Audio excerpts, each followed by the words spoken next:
Yeah, that's awesome. We are finally live.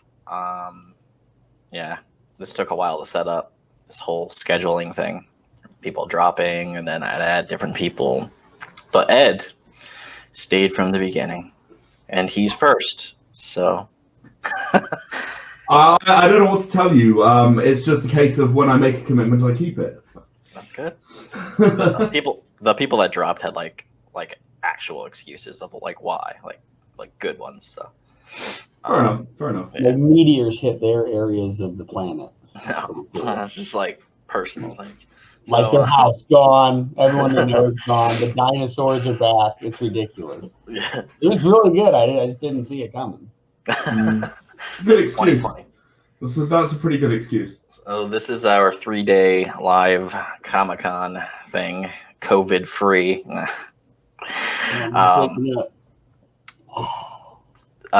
Yeah, so we have Ed Jowett with us. He was our last guest on our podcast, and he's going to be, this is like all of these panels and stuff are going to be like podcast episodes too. So for next year. So you're technically our first, you're our 50th guest.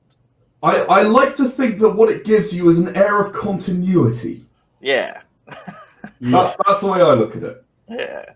And that's what we're going to be talking about is, fat and breaking the rules and origin stories and stuff. So if you want to watch and listen to that, here you go. So I don't have I'll be able to say something I didn't say last time. Exactly. But it doesn't just sound like I'm recycling the same material. Yeah, during the 3-hour conversation. So. How long do I have? An hour? You have an hour. Oh, wow. I'm going to have to be brief. Okay, right. Let's see what I can do. Short answers. Short answers. Cut this off. Got it. Yeah. No, I've got my notes here, obviously, because, that's what real people do. Yeah. And I'll just be like, okay, yeah. And I have no notes. This is, free balling. So. I've got notes, but they're all irrelevant. Yeah. So let's start. Shall we? Yeah, sure. Before just lost one. So last time we talked about like origin stories and like why you technically don't need one in the beginning, and that gave me a very good idea to just start from like the cool shit. So I started writing. I made this like table because I didn't want to write like all the way up to like issue 11 of the Seer Chronicles. So instead I started making this like table, and then like I showed Dylan, he's like, oh, that's really cool. And like I've seen other people do such like similar things, like motivation, other things like that. So that's what I'm doing for now on until like we get to the point of him like starting to like edit stuff, and then I'll just like place it in script format. So one of the first ones that I actually wrote and did do a table was Cyper, and I started with like just he starts beating the shit out of somebody. Like that's the beginning, and I'm like, yes, this is awesome. I don't have to tell I don't have to tell that his like first superhero comic as well. It starts with someone beating the crap out of someone with a metal pipe. Yeah, so, I don't have to. Yeah, I don't have to like show people like his depressing like origin. Because it is depressing. So yeah, I mean that's the thing, right? And I covered this last time, and I don't really want to go right over the same old ground because people can just hop back to episode 49 and listen through that. But that is a thing, and a lot of origin stories, either the person right before they have the origin, they're kind of a depressing person, and the origin might change them into someone else, or like. Hey, at the end of the day, Batman, Spider-Man, Superman, sort of the three biggest heroes, their origin stories are all depressing as hell. Yeah. Right? I mean, we go from, okay, your parents die when you're a kid and you grow up completely broken, to your uncle dies and it's totally your fault, to your planet exploded when you were a baby. It's kind of like, okay, yeah, I mean, It's like, wow, what a downer. Well, and the thing is that while some people might connect to that, other people are going to go, oh, okay. You know, it takes... Oh, wow. I'm about to quote Batman Begins here, so here we go. It takes a dramatic example to shake people out of... What's the exact word he uses? I forget. I forget what the word he uses is. Some people just want to watch the world burn. Apathy. No. That was Dark Knight. It takes a dramatic example to shake people out of apathy. Yeah. And if you want to shake people out of apathy towards your character, yes, you want something dramatic, right? And your character is likely shaken out of apathy by whatever happens to them.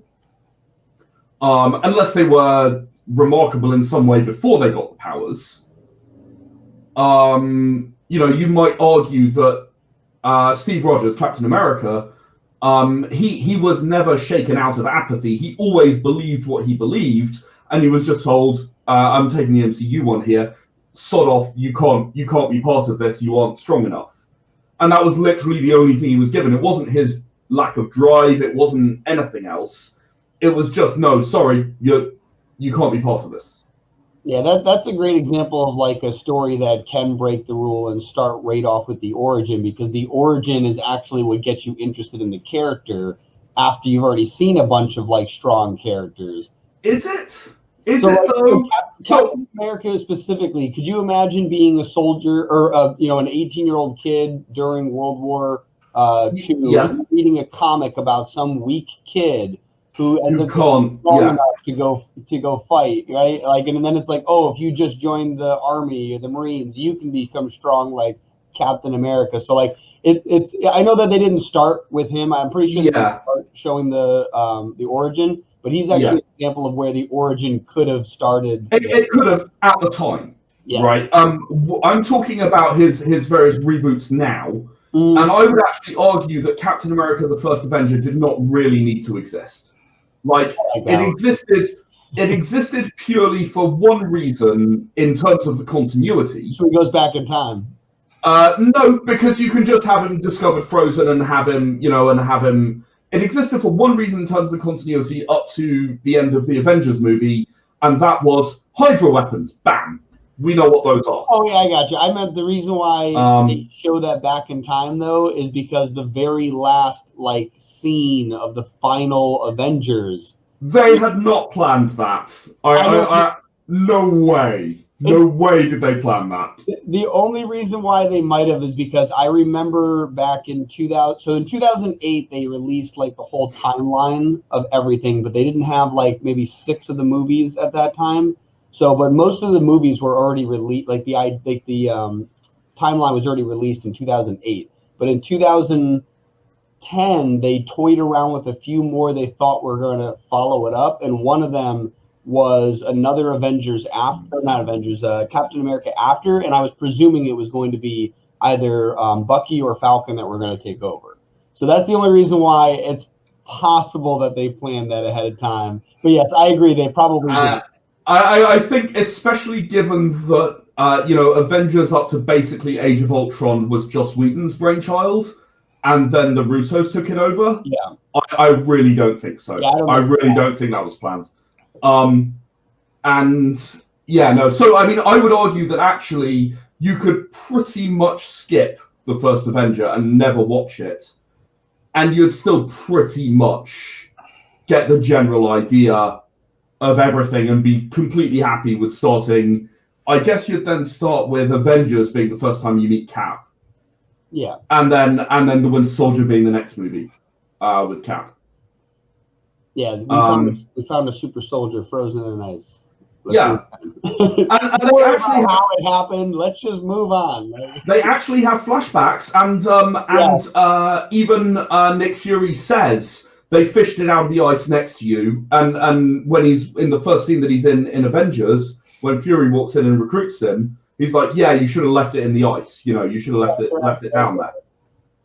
And that tells you everything you need to know about the Tesseract, and that's kind of the point that I'm making here, really well condensed. I happened to watch the Avengers the other day, just as it happens, which is why I'm so up to speed on it. But That's kind of the point I'm making, because you know everything you need to know about the Tesseract. It's evil. Hydra used it. Hydra are bad.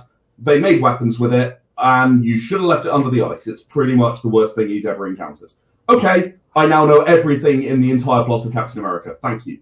Oh, well, I mean, apart from the arguments you then get between Tony and Cap, which fill in the rest of the everything special about you came out of a test tube thing. Yeah. So, yeah, it kind of actually sort of illustrates my point quite nicely, I think. Because if you... So this is one of the things. But if you give people the space to wonder, if you give people the space to come up with their own theories, they will come up with things that are fantastic. They will... Speaking as a comic writer, you will actually gain from not telling things.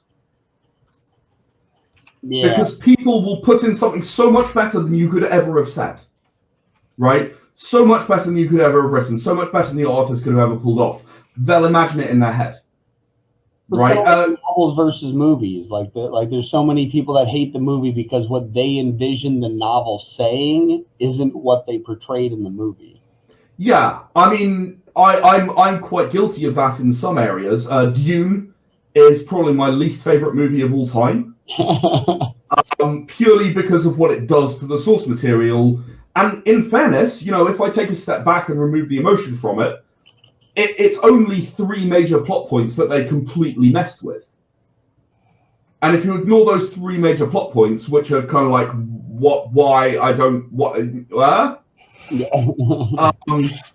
then it actually is a relatively faithful representation of what was in the book. It's not ridiculous, but I mean, that's kind of what I'm saying, where you put in stuff that people don't want to know.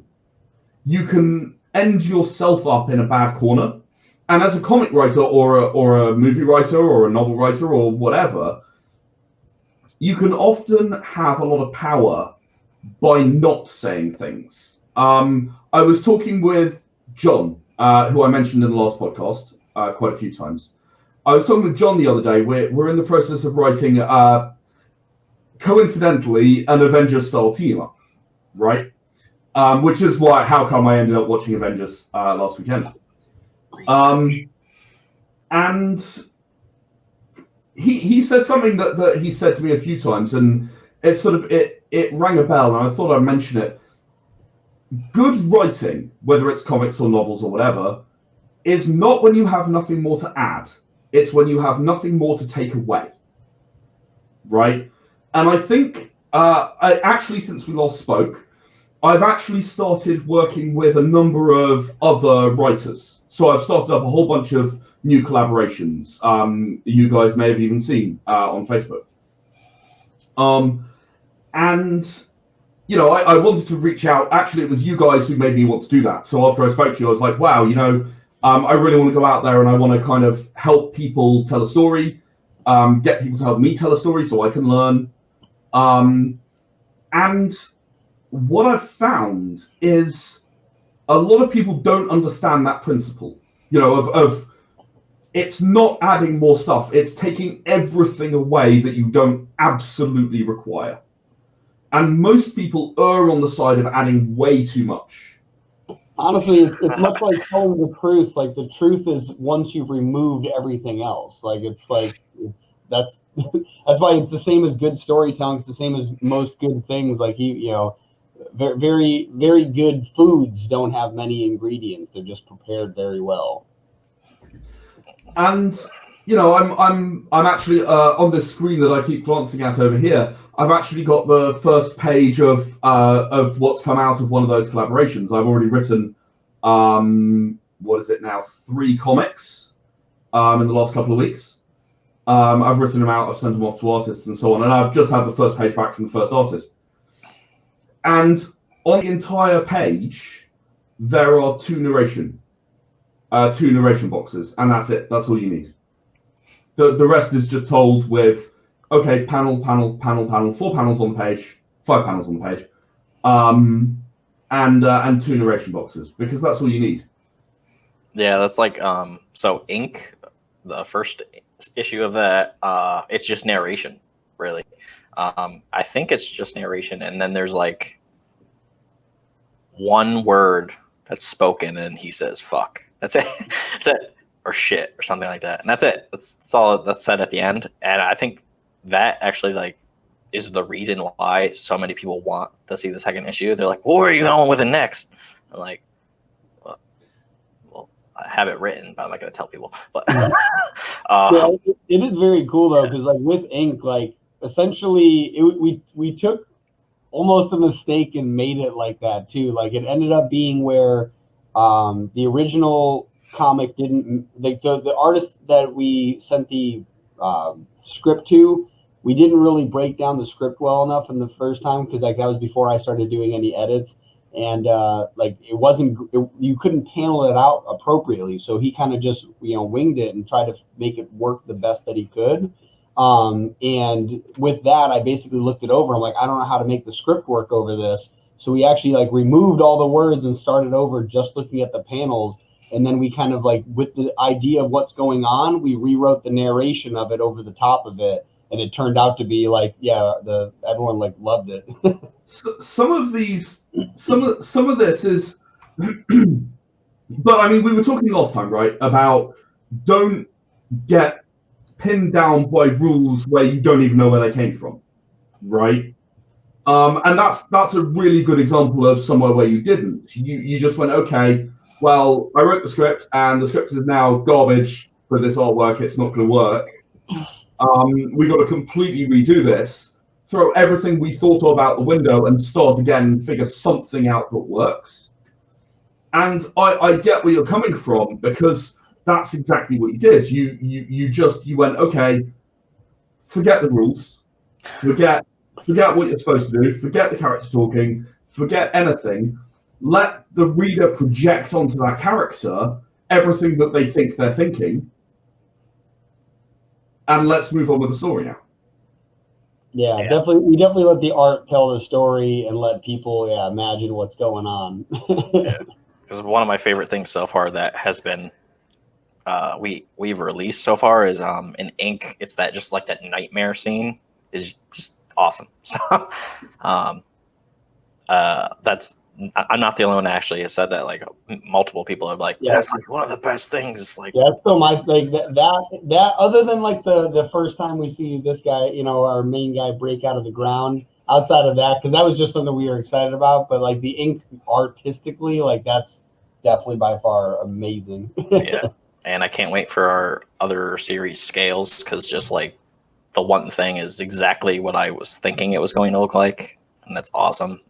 It is always fantastic when something comes out exactly the way you imagine it. That's how I felt about the Violet #2 cover, which we spoke about before, of course. Good. Which, it just, it is, no one has ever quite captured Violet like Lingard did on that.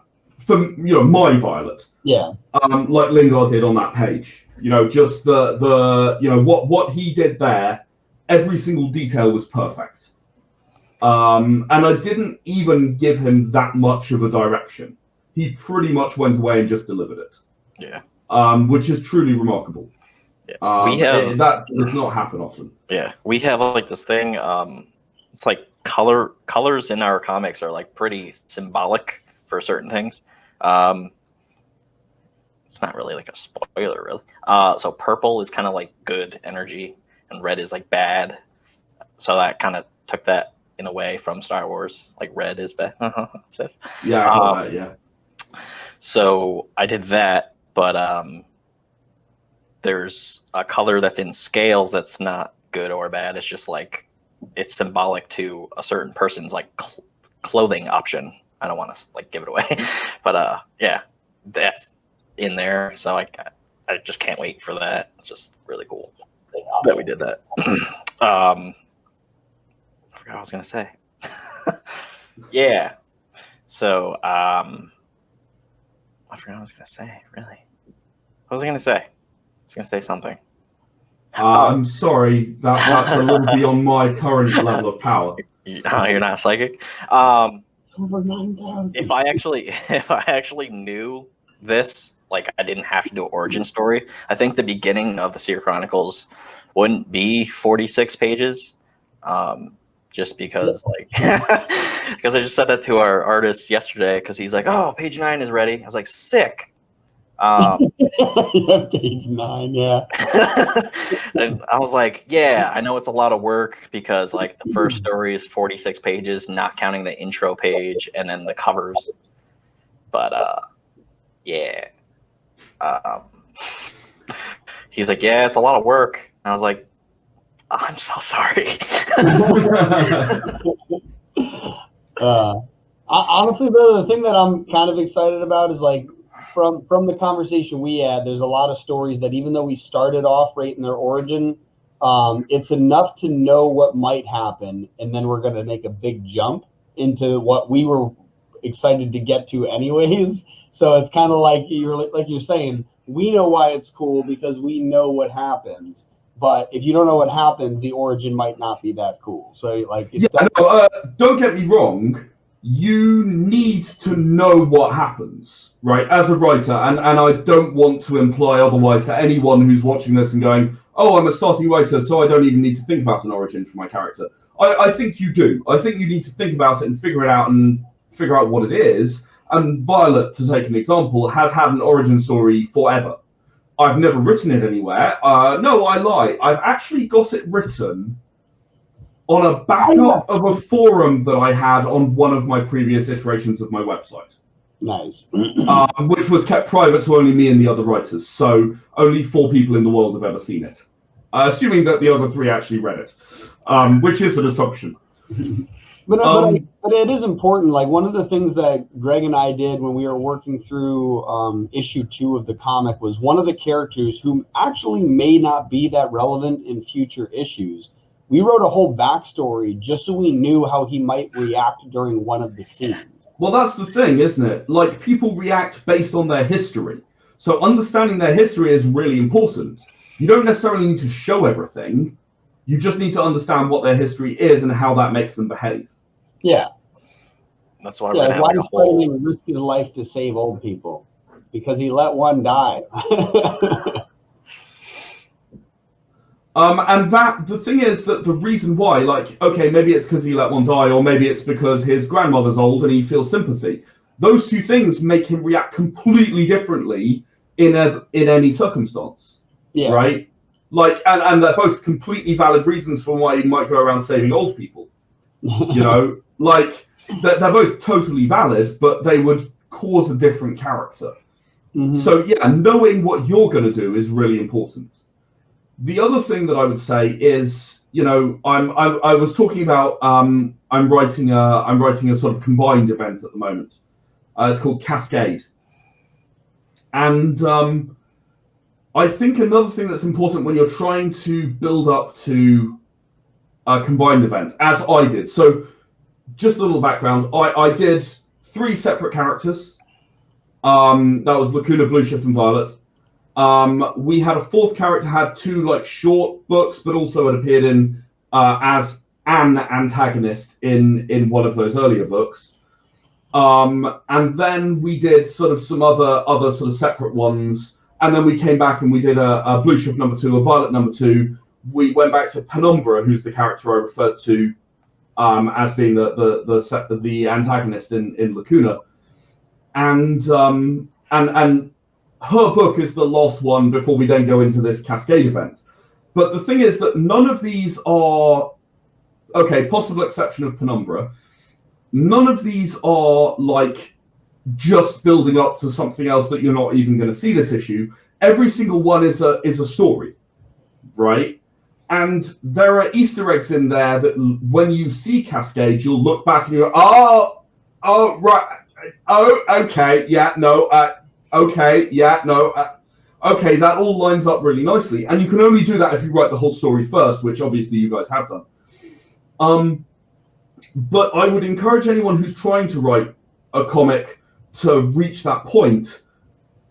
have reasons that everyone should be involved with the others. Don't just be like, oh yeah, well, these people are here because they turned up at the end. Did you watch The Defenders? Sorry?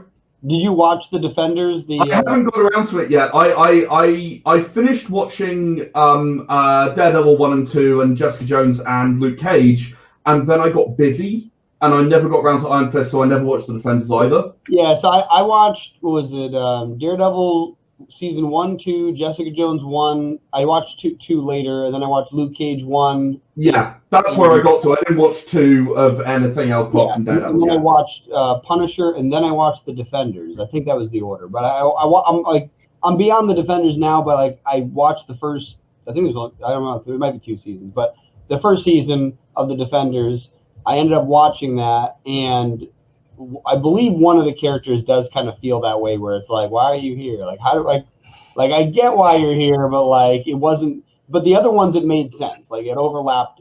There was a reason they were there, and that way it doesn't feel awkward that they're all just meeting up. You know. But I mean, even one character not seeming to have any reason to be there is really uncomfortable. Yeah, it stands out.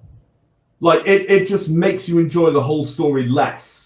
So yeah, having a reason for everyone being there and having some kind of goal for everyone that they're all moving towards is actually really, really vital in my opinion.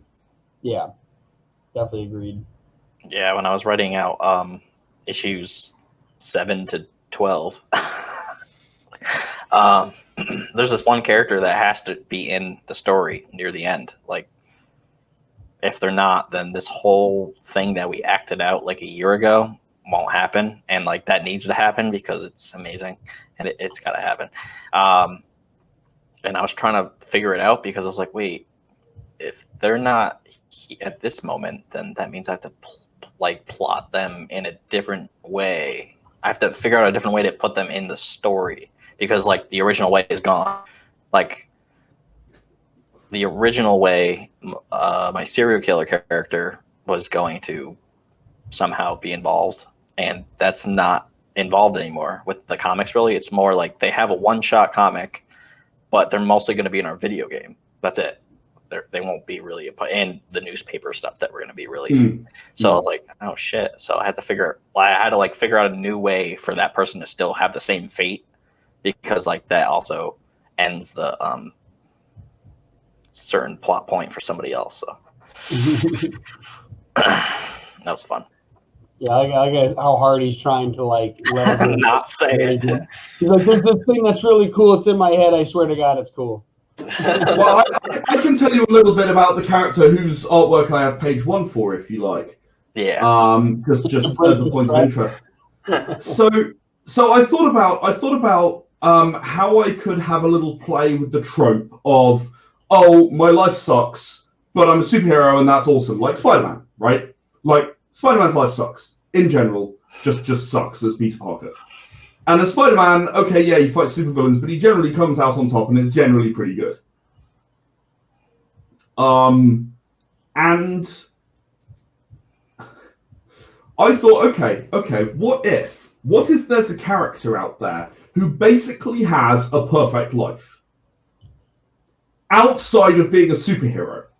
And then when they're a superhero, they're this D-list superhero who no one takes seriously. Like, their power is borderline useless. Like if Batman was terrible. Right. Kind of, yeah. Kind of like if Batman, well, not even because... Tony Stark's was terrible. Like a billionaire playboy. Yeah. Well, I mean, I'm going more with like a college student, right? So it's more like, yeah, I'm smart and I get A's and I'm popular and you know, I have friends and, you know, all of this stuff, like all of the sort of cliche kind of, okay, well, your life is basically perfect. Yeah. Especially to people like us who are comic geeks and definitely weren't popular at school. I know I wasn't anyway. And I thought, okay, so what if your life is basically perfect, and then when you put on the mask, everybody basically shits on you. So like her powers are, she's called Drift, and her powers give her the ability to basically change her density. so she can get lighter than air or really, really heavy. So the thing is that when she flies out the window, she's hoping that there isn't a really strong gust of wind, right? Because, and at one point in the comic, she actually almost gets blown away by this strong gust of wind. She's like, shit, that's so embarrassing. And like she'll land to try and stop a mugger and go like super heavy, and then this mugger will like punch her and like ruin his hand, and then like just leg it. And she's like, okay, I can't run after him because I actually can't move right now. Because I'm too heavy. You know? So it's kind of like a really cool power that she hasn't figured out how to use yet, and so she's just terrible at it. That kind of thing, yeah. It's like, you know, it has its limitations, you know, and deliberately so. And the thing is that not only that, there's another hero in this city who's like a speedster. In the original script, we called him something slightly, shall we say, not safe for repeating on this particular podcast. So we've renamed him to Captain Speed because it's the dumbest name we could come up with for a speedster. And he's like, this town's under the protection of Captain Speed.